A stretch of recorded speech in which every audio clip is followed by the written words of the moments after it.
The sand kicked up in spiral clouds as the Chinook's rotors beat against the Afghan dawn, but nobody inside was watching the sunrise. 8 Navy SEALs sat in full kit, their faces carved from stone and exhaustion, when the rear ramp lowered at forward operating base Gardes. They'd been operating for 72 hours straight in the Paksha Mountains, and every man among them wore that particular stillness that comes after sustained contact. Lieutenant Commander Marcus Holt was mentally cataloging the operation's failures. One objective missed, 2 Taliban commanders still breathing, and a hard drive full of encrypted intelligence they'd lost in a firefight when she walked past their helicopter. At first, she was just a silhouette against the floodlights, limping slightly, carrying a flight helmet under one arm. Dusty flight suit, aviator sunglasses despite the pre-dawn darkness, a gait that suggested either confidence or pain, probably both. Most of the team didn't notice her. Corpsman Davies was inventorying medical supplies. Petty Officer Rains was cleaning his rifle with the devotion of a man who'd learned that maintenance meant survival. But Holt noticed, because commanders notice everything, and something about the way she moved made his instincts flare. She passed within 20 feet of them, heading toward the flight line where an A-10 Thunderbolt II sat cooling, its twin turbofans still ticking as they contracted. The aircraft's nose was scorched black, and what looked like shrapnel damage peppered the fuselage. Someone had painted tiny bomb silhouettes beneath the canopy, 11 of them. The woman didn't acknowledge the SEALs, didn't salute, didn't do anything except keep walking with that same measured limp toward the operations building. "Sir," whispered Petty Officer Chen, the team's newest member, barely 23 and still eager enough to ask questions. "Is that who I think?" "Shut it," Holt said, but his eyes never left her retreating form. The thing was, they all knew the stories. Everyone in theater knew the stories, though most people assumed they were exaggerated, the kind of legends that grow in the retelling. A female A-10 pilot with a call sign that had become synonymous with last-minute saves and impossible gun runs. The one pilots whispered about in ready rooms.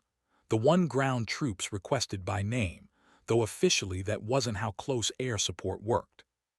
She disappeared into the operations building, and the Chinook's crew chief was shouting something about fuel and turnaround time, but Holt stood frozen on the ramp, watching the door she'd entered. Because he'd just seen the patch on her shoulder, the one visible detail in the floodlights. A small embroidered falcon, wings spread, talons extended, and beneath it in black thread barely readable at that distance, a single word that made his blood run cold with recognition. Reaper. He'd called for her 3 years ago in a valley whose name he still couldn't say without tasting copper. His team had been pinned down, ammunition critical, medevac 30 minutes out, and they were going to die. They all knew it. He'd gotten on the radio and requested any available close air support, knowing it was futile, knowing the Taliban had already won. Then a woman's voice had come through, calm as Sunday morning, asking for coordinates. Her voice had been the last thing he'd expected, and the last thing he'd heard before the sky opened up and saved them all. Now she was 50 meters away, limping into a plywood building, and nobody was saluting. Nobody was acknowledging her at all. That's when Holt realized something was very wrong.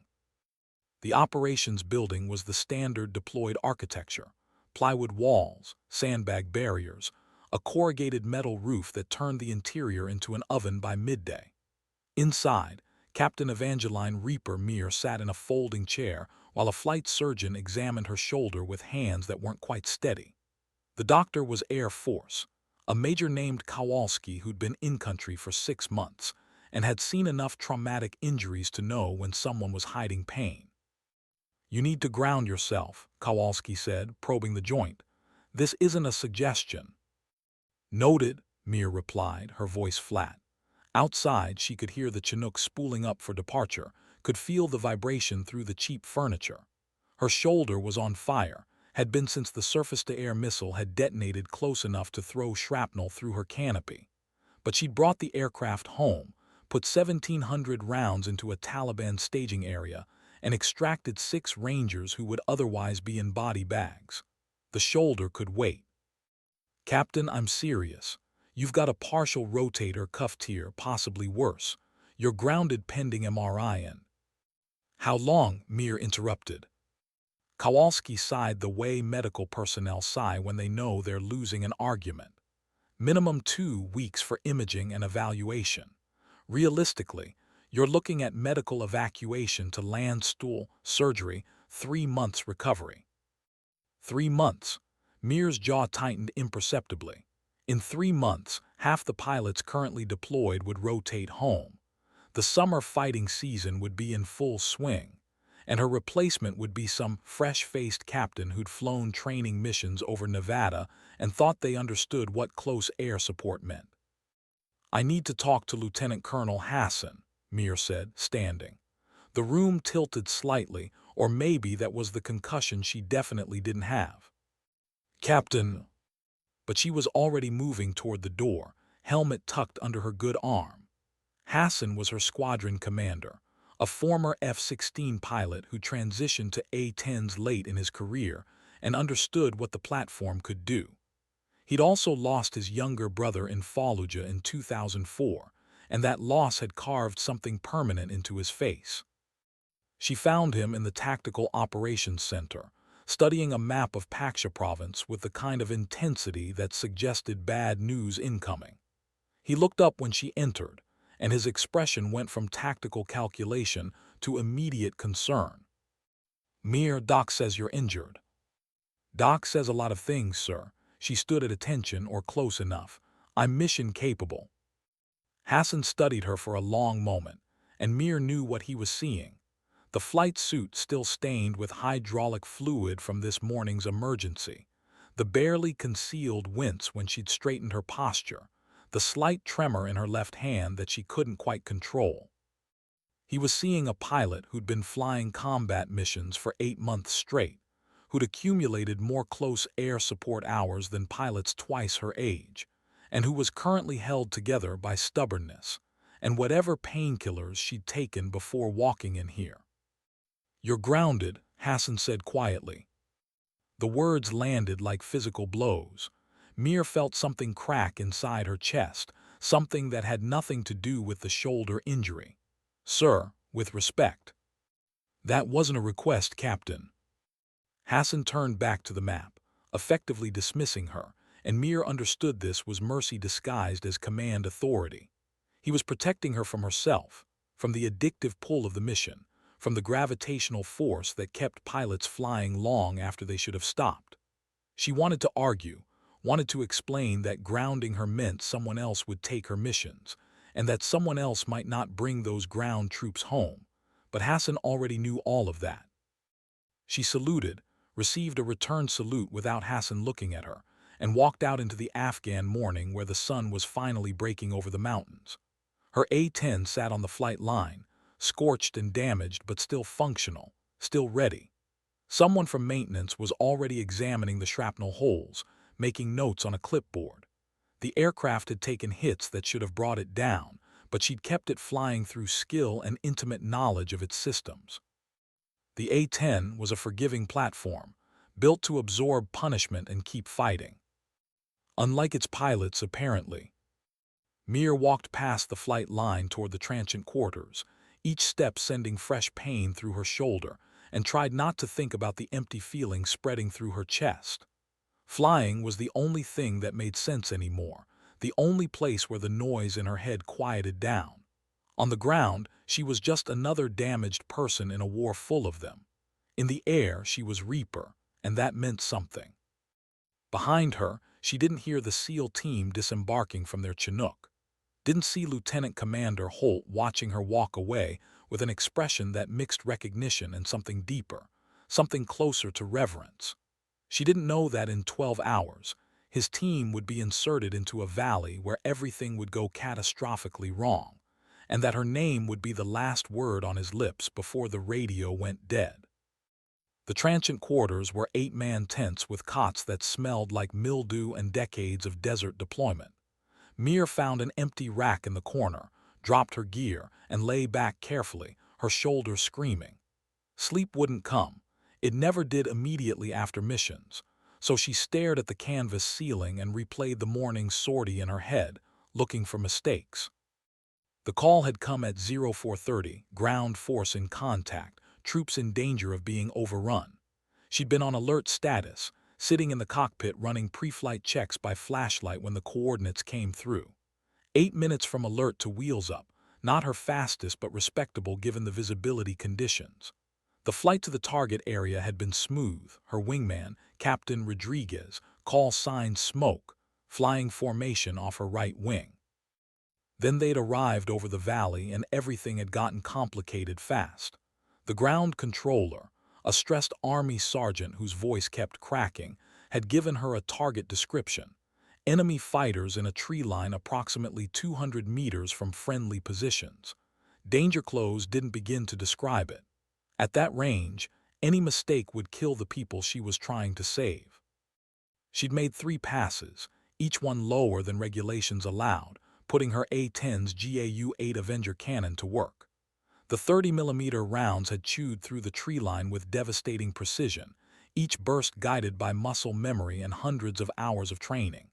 Between passes, she checked in with the ground controller, verified friendly positions, adjusted her approach.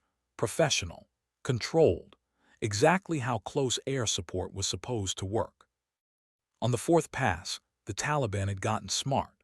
The missile launch had come from her 8 o'clock, no warning from her threat receiver, just a white smoke trail and then impact against her right horizontal stabilizer. The A-10 had shuddered, rolled hard left, and for 3 seconds Mir had thought she was going to die.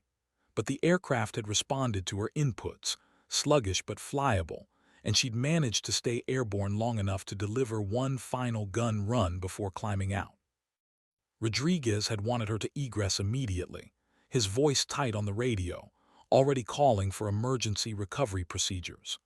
But the ground controller had reported enemies still in the tree line, still firing, and Mir had made the calculation that every combat pilot secretly hopes they'll never have to make. She'd rolled back in, damaged aircraft and all, and put every remaining round into that tree line. When she'd finally pulled off target and headed for base, the ground controller had been crying on the radio, thanking her between sobs. 6 Rangers extracted safely. 0 friendly casualties.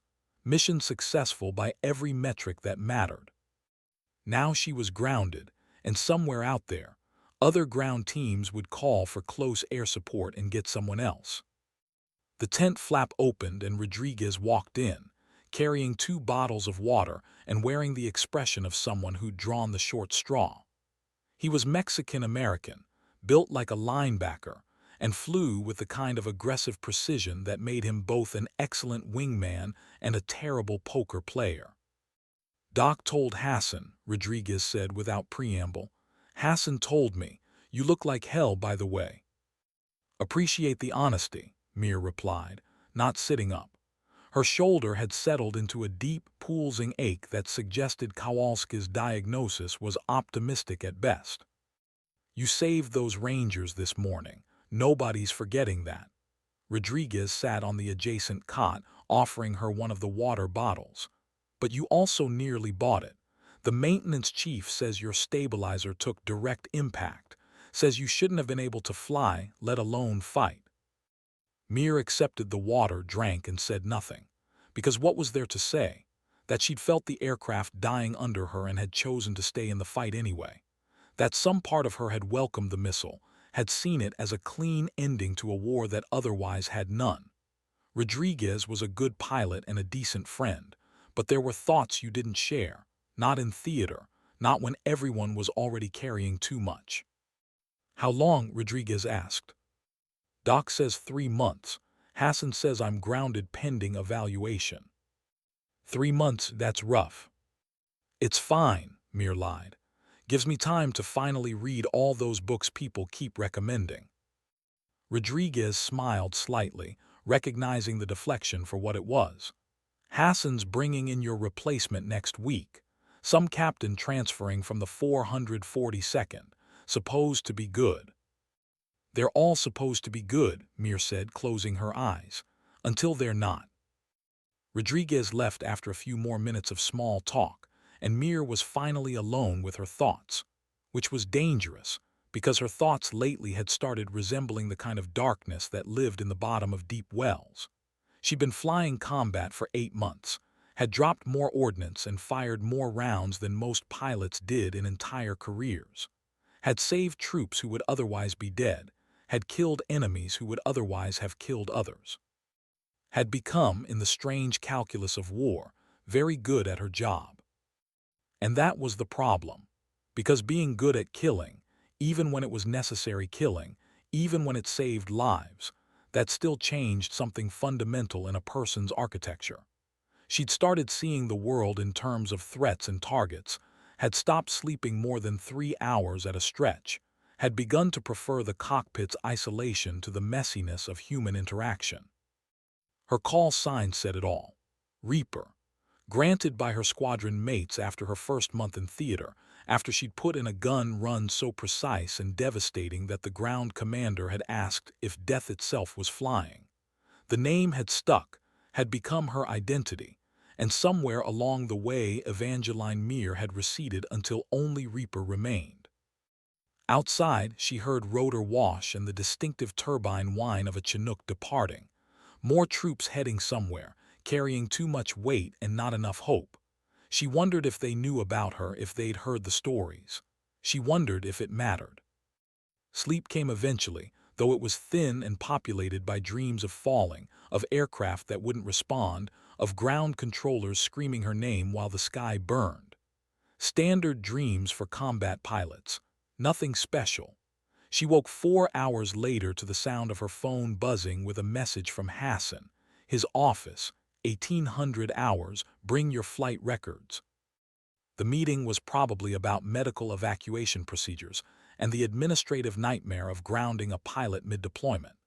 Mir dressed carefully, her shoulder protesting every movement, and walked across base toward the operations building.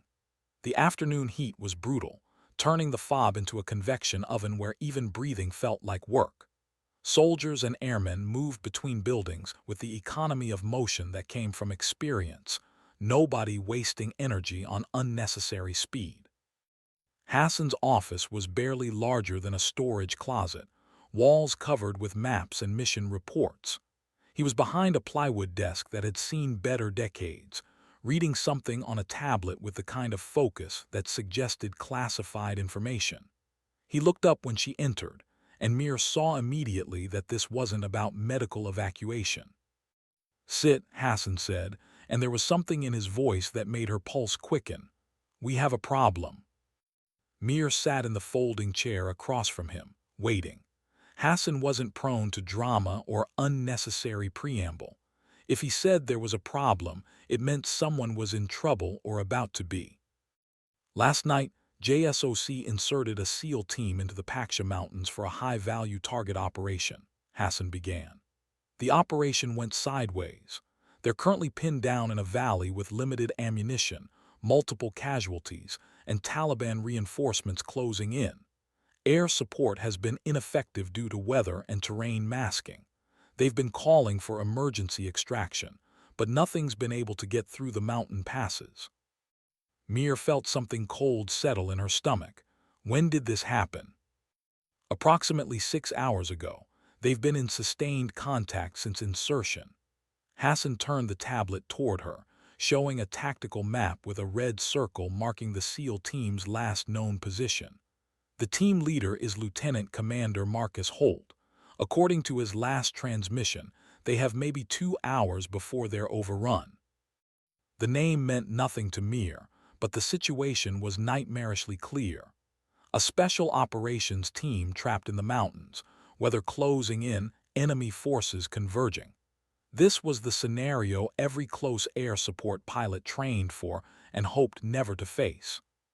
"Sir, I'm grounded," Mir said quietly, though every instinct in her body was screaming to do otherwise. "I know, Doc Kowalski has made that exceptionally clear." Hassan leaned back, and Mir saw the calculation happening behind his eyes. "But you're also the best bad weather, low visibility pilot I have. You know those mountains better than anyone currently deployed, and that SEAL team is out of options." The tent walls seemed to close in slightly. Mir understood what Hassan was really saying, that he was about to order her into the air with an injured shoulder and pain medication in her system, violations that could end both their careers. That he was willing to accept that risk because 8 SEALs were about to die, and she represented their only realistic chance. "I need you to understand what I'm asking," Hassan continued. "This isn't an order. I can't order you to fly in your condition, but I can ask if you're willing." Mir looked at the map, at the red circle that represented 8 men whose names she didn't know, whose faces she'd never seen. She thought about Rodriguez's comments regarding her replacement, about the 3 months of recovery stretching ahead like a prison sentence. She thought about the Hippocratic oath that doctors took, first do no harm, and how no equivalent existed for pilots whose entire purpose was delivering violence with precision. "What's the weather like?" she asked. Hassan's expression didn't change, but something flickered in his eyes, relief, maybe, or resignation. "Ceiling at 400 feet, visibility less than a mile, mountain obscuration. It's going to be a nightmare flight. Ordnance load. Full gun rockets, whatever you think you need. The weather's too bad for wingman support. You'd be going alone." Alone. Into mountains she knew but couldn't see, to support troops in danger close contact, with an injured shoulder and aircraft that had taken battle damage 12 hours ago. The tactical calculus was absurd. Any reasonable pilot would refuse. Any reasonable commander would never ask. "I need 20 minutes to pre-flight," Mir said, standing. "And I want direct radio contact with the SEAL team commander. No intermediaries, no relays through JTAC controllers. If I'm going to keep them alive, I need to talk to the person on the ground." Hassan nodded slowly. "You'll have it. Maintenance already started inspecting your aircraft when I realized this might happen. They're replacing the damaged stabilizer components now." He paused, then added, "Evangeline, don't die trying to be a hero." It was the first time in months he'd used her actual name, and the intimacy of it felt strange. "Not planning on it, sir." The walk back to the flight line was surreal. The sun was beginning its descent toward the mountains, painting everything in gold and amber, beautiful in the way that places of violence often were. Mir's shoulder throbbed with each step, but the pain felt distant now, muted by adrenaline and purpose. She'd taken 2 more painkillers before leaving Hassan's office, enough to take the edge off without compromising her reflexes. Probably. Her A-10 sat exactly where she'd left it, but now a maintenance crew swarmed over the fuselage like determined ants. The crew chief, a master sergeant named Williams who'd been maintaining aircraft since before Mir was born, saw her approaching and climbed down from the wing. "Captain," Williams said, his expression carefully neutral, "Colonel Hassan said you might need this bird ready quick." "How bad is the damage?" "Honestly, worse than I thought. That missile got you good. We're replacing hydraulic lines, the right horizontal stabilizer actuator, and patching 11 separate shrapnel penetrations. She'll fly, but she won't be pretty." "Pretty isn't the mission," Mir replied, running her hand along the fuselage. The metal was still warm from the afternoon sun, and she could feel the patches where maintenance had worked their magic. "How long?" 30 minutes for the hydraulics, another 15 for final checks. Call it 45 minutes total." Williams paused, then added quietly, "You sure about this, ma'am? Scuttlebutt says you're injured." "Scuttlebutt talks too much," Mir said, but without heat. Williams had been keeping her aircraft flying for 8 months, had worked miracles with limited parts and infinite determination. "Just get her ready. I'll handle the rest." While maintenance finished their work, Mir walked to the operations building to collect her flight gear and mission brief. The tactical situation was as bad as Hassan had described. The SEAL team had been inserted via helicopter insertion into what intelligence had assessed as a lightly defended valley. Instead, they'd walked into a reinforced Taliban position and had been fighting for their lives ever since. Multiple rescue attempts had failed due to weather and terrain, and now time was running out. The mission brief included photos of the SEAL team commander, Lieutenant Commander Marcus Holt. Late 30s, lean face, eyes that had seen too much.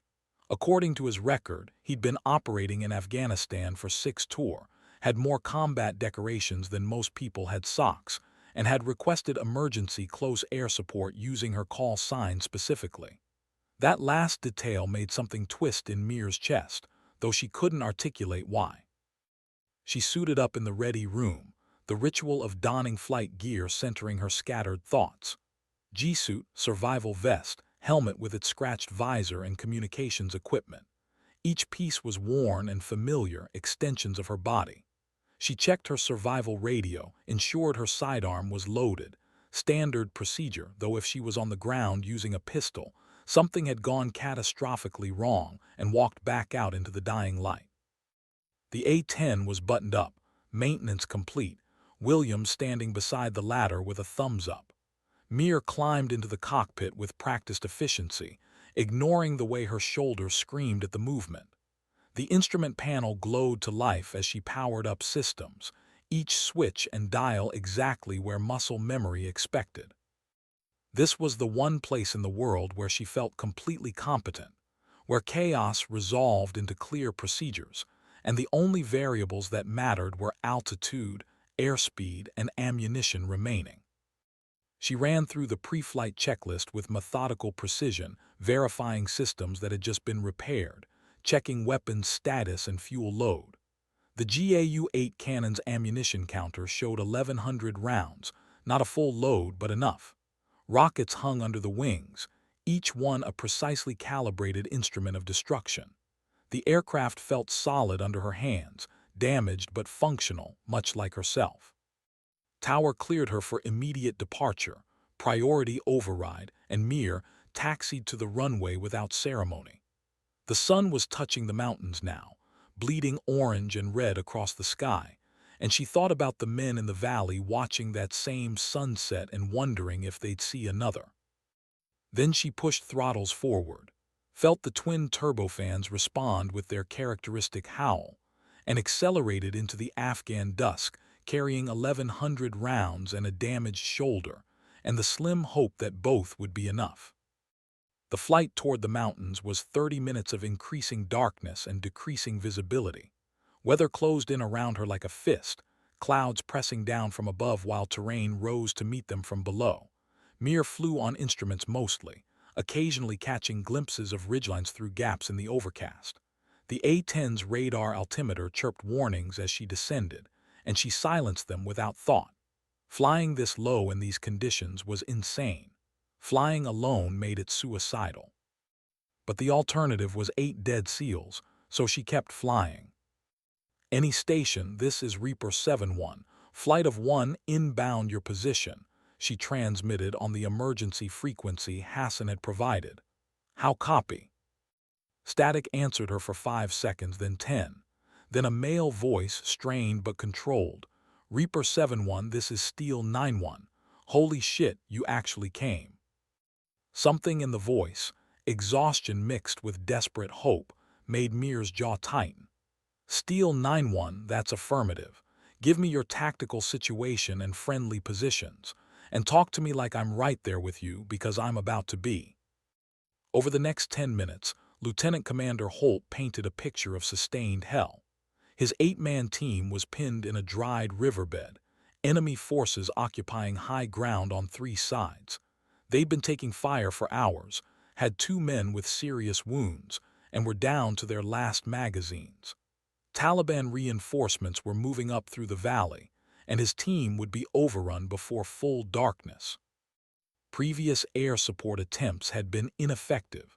Fast movers couldn't get low enough through the weather, and helicopters couldn't survive the ground fire. I need you to understand the terrain, Holt continued, and Mir could hear gunfire in the background. We're in a box canyon approximately 200 meters wide. Enemy positions are carved into the cliffsides, protected from anything except direct hits. The ceilings may be 300 feet. You come in here, you're not leaving room for error. Copy all, Mir replied, checking her navigation display. 2 minutes to target area. Steel 9-1, I'm going to need you to mark your position with infrared strobe. And when I make my approach, I need your guys to keep their heads down. The gun's going to get loud. Understood, Reaper 7-1. Holt paused, and when he spoke again his voice carried a different weight. 3 years ago in the Shah-i-Kot Valley, that was you, wasn't it? The question hung in the cockpit like smoke. Mir remembered Shah-i-Kot, remembered the desperate voice on the radio, remembered flying through weather that made today's conditions look mild. She remembered putting rounds so close to friendly forces that she'd violated every engagement parameter in the book, remembered the silence on the radio afterward, not knowing if she'd saved them or killed them. Then the voice had come back, thanking her, telling her that she'd saved all 12 of them. That was me, she confirmed quietly. You were on that team. Team Commander, you saved us that day. I've been trying to learn your name ever since, but close air support records are classified. Static burst across the frequency, then Holt came back. Guess I'm about to get saved by you twice. Let's not count chickens, Mir replied, though something warm flickered in her chest. 2 minutes out. Get your strobe active and heads down. She descended through the overcast, the mountains rising around her like teeth. Visibility was maybe half a mile, rain starting to streak the canopy, and the light was failing fast. Perfect conditions for dying in a controlled flight into terrain. She armed her weapons systems, selected gun, and started her approach into the valley. The infrared strobe appeared on her heads-up display, a pulsing marker in the darkness that represented 8 men fighting for their lives. She spotted muzzle flashes on the cliffsides, could see tracers arcing down toward the riverbed. The tactical picture snapped into focus with horrible clarity. Holt's team was in the center, enemy positions elevated and protected, nowhere to run and no cover except rocks and desperation. Mir rolled into her attack run, nose dropping, throttles at 70% to manage speed and noise. The canyon walls blurred past her wings, close enough that she could see individual rocks. Her targeting pipper settled on the first cliff position, hand steady on the stick despite the screaming in her shoulder. At 400 meters, she pressed the trigger. The GAU-8 Avenger cannon spoke its 7-barreled truth, a sound like God tearing fabric. 30-millimeter rounds screamed out at 70 rounds per second, each one the size of a beer bottle, each one capable of destroying a tank. She walked the burst across the cliffside in a precise horizontal line, saw stone explode and enemy positions vanish in clouds of pulverized rock. The A-10 shuddered from the recoil, slowed by the force of its own weapon, and Mir compensated automatically. She pulled off target and broke right, the canyon walls terrifyingly close, rain hammering her canopy. Her shoulder was agony now, every movement of the stick sending lightning up her neck, but she pushed it into a distant corner of her mind and focused on the next target. Reaper 7-1, that was beautiful. Holt's voice was electric with hope.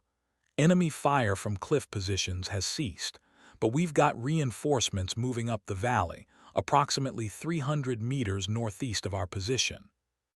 Mir checked her ammunition counter, 900 rounds remaining, and rolled back toward the valley. She could see movement through the rain now, figures running between rocks, and her targeting systems painted them in infrared clarity. This pass would be even more dangerous, coming in from a different angle with degraded visibility and pain that was starting to affect her fine motor control. She armed rockets, selected Ripple Fire and Dove. The Taliban reinforcements never had a chance to realize what was hunting them. Mir walked rocket fire through their position with surgical precision, each explosion lighting the canyon in orange brilliance. Between rocket strikes, she hammered them with gun runs, the A-10's cannon turning the valley floor into a moonscape. She flew with the kind of aggressive precision that came from hundreds of hours of training and 8 months of combat, reading the terrain like a book, placing rounds within meters of her intended targets.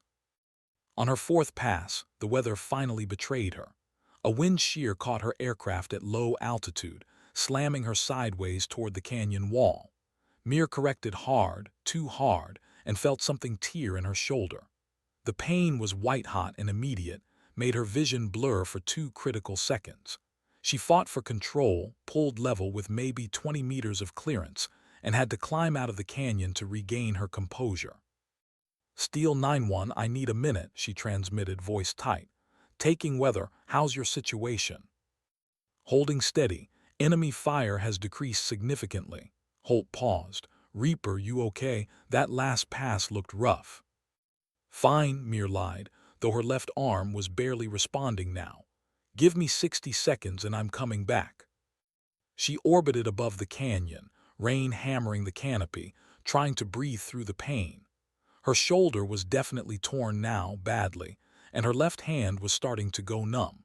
She could probably make one, maybe two more passes before her fine motor control completely failed. After that, she'd be a liability more than an asset. But 2 more passes might be enough. She checked her ammunition, 600 rounds remaining, and rolled back into the canyon. For the next 10 minutes, Mir turned the valley into an exercise in applied violence. Every enemy position that revealed itself with muzzle flash received immediate attention from her cannon. She flew passes so low that Holt later swore he could have hit her aircraft with a thrown rock, though that was probably exaggeration born of stress and adrenaline. What wasn't exaggeration was the devastation she unleashed, methodical, precise, and absolutely merciless. On her 7th pass, her left arm finally gave out completely. She made the gun run one-handed, compensating for the awkward control inputs, and still managed to put rounds exactly where they needed to be. When she pulled off target, she was shaking from pain and exertion, and had to bite down on her lip to stay focused. "Steel 9-1, I'm Winchester on effective ordnance," she transmitted, using the code word for ammunition expended. "How's your situation?" "Enemy fire has ceased completely." Holt's voice carried something that might have been disbelief or might have been awe. "Reaper, I think you just cleared the entire valley. We've got no movement, no fire, nothing. It's over." The words should have brought relief, but Mir felt only emptiness. She was flying a damaged aircraft with an arm that wasn't working, in weather that was rapidly deteriorating, and would need to find her way back to base through mountains and darkness. The adrenaline that had sustained her was beginning to fade, leaving behind pain and a bone-deep exhaustion. "Exfil helicopter is 30 minutes out," Holt continued. "Can you remain on station until extraction?" Mir wanted to say yes, wanted to orbit overhead like a guardian angel until his team was safely away.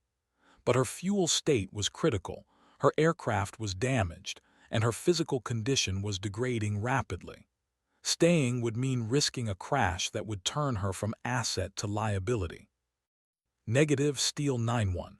Fuel and systems require immediate return to base." She paused, then added, "You're clear hot for extraction. Valley is secure, and Marcus, you don't owe me anything. Doing my job is enough." The silence on the radio stretched long enough that Mir thought she'd lost the connection. Then Holt came back, his voice rough. "3 years ago you saved me without knowing my name. Tonight you came back and did it again. I know your call sign, but I'd like to know who I'm thanking." Mir thought about that, about call signs and real names, about Reaper and Evangeline, about the distance between who she'd been and who the war had made her. "Captain Evangeline Mir," she finally said. "Everyone calls me Reaper." "Thank you, Evangeline," Holt replied, using her given name deliberately. "We'll remember this, all of us." Mir acknowledged and turned for home, climbing out of the valley into clouds that had turned to solid darkness. The flight back was mechanical, her body running on training and muscle memory, while her conscious mind retreated into a gray fog. She flew instruments exclusively, trusting gauges over instinct, and somehow found her way to Fob Gardes through weather that should have killed her.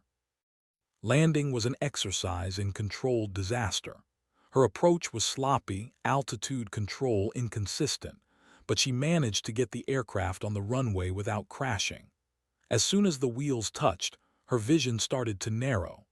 She taxied to the parking area on autopilot, shut down systems with her one functioning hand, and sat in the dark cockpit breathing hard. Maintenance crews swarmed the aircraft immediately, and Williams's face appeared at her canopy with an expression of concern that suggested he'd already heard about the mission. He helped her out of the cockpit, actually helped, because her left side wasn't cooperating, and walked her toward the waiting medical team. Doc Kowalski took one look at her and started cursing fluently in 3 languages. "You flew combat with a torn rotator cuff. Are you completely insane?" Probably, Mir thought, but didn't say. Instead, she let them load her into an ambulance, let them cut away her flight suit, let them pump her full of medications whose names she didn't know. Through the fog of pain and drugs, she heard Hassan's voice arguing with Kowalski, heard words like medical evacuation and career ending and complete success. Then everything went dark, and for the first time in months, she slept without dreaming. Mir woke in the base hospital, which was really just a hardened building with medical equipment and air conditioning that barely functioned. Her left arm was immobilized in a complex sling, and an IV line fed clear fluid into her right. Through the dusty window, she could see dawn breaking over the mountains, painting everything in shades of gold and amber. She'd been unconscious for almost 12 hours. Hassan was sitting in a folding chair beside her bed, reading something on his tablet. He looked up when she stirred, and his expression carried too many layers to parse. Relief, exhaustion, something that might have been paternal concern, though Hassan had never mentioned having kids. "The SEALs made it out," he said without preamble. "All 8 alive, currently being treated at Bagram. Lieutenant Commander Holt sends his regards and also apparently wrote a commendation report that made the base commander cry. You're being recommended for the Distinguished Flying Cross." Mir processed this slowly, her brain still fogged by whatever medications they'd given her. "I'm also being medically evacuated, aren't I? Transport leaves at 1300 hours. You'll be in Landstuhl by tonight, surgery tomorrow morning, and stateside recovery within 2 weeks." Hassan set down his tablet. "Your rotator cuff is completely destroyed. You're looking at minimum 6 months recovery, probably longer." 6 months. Half a year of physical therapy and administrative limbo, while other pilots flew her missions and other ground teams called for close air support that might or might not arrive in time. 6 months of being useless while the war continued without her. "What about my aircraft?" she asked, because focusing on the practical was easier than confronting the emotional wasteland of medical evacuation. "Being repaired. Williams says it'll fly again in a week." Hassan leaned forward, his expression suddenly intense. "Evangeline, you need to understand something. What you did yesterday was extraordinary. You saved 8 lives in conditions that would have killed most pilots, but you also nearly killed yourself doing it. That's not sustainable. That's not healthy." "Neither is war," Mir replied quietly, "but we do it anyway." Hassan studied her for a long moment, and Mir saw him deciding something behind those tired eyes. "I'm recommending you for the Air Force Cross," he said finally. "Not the Distinguished Flying Cross, the Air Force Cross. Second highest decoration we can award. The paperwork will follow you through recovery." The Air Force Cross. Mir had seen one awarded exactly once, to a pilot who died earning it. The medal was for valor in combat, the kind that involved extraordinary heroism and usually fatal consequences. She wasn't dead, but Hassan was right that she'd come close enough to smell it. "Thank you, sir," she managed, though the words felt inadequate. "Don't thank me, just get better. The Air Force needs pilots like you alive, not martyred." Hassan stood, adjusted his uniform with the unconscious gesture of career military personnel. "Oh, and Lieutenant Commander Holt specifically requested to meet you before you're evacuated. He's being treated for minor injuries at the aid station. I told him you'd probably be awake around noon." After Hassan left, Mir lay staring at the ceiling and tried to process everything. The mission, the injuries, the commendation she didn't deserve, and the medal she definitely didn't. She'd done her job, nothing more. Any pilot would have done the same, except that wasn't true and she knew it. Most pilots would have refused Hassan's request, citing safety regulations and medical status. Most pilots would have prioritized their own careers over 8 strangers in a mountain valley. She'd chosen differently, and now had to live with the consequences. At noon, a corpsman helped her sit up and adjust her sling, moving hurt in ways she hadn't known were possible, but she managed to look presentable by the time Lieutenant Commander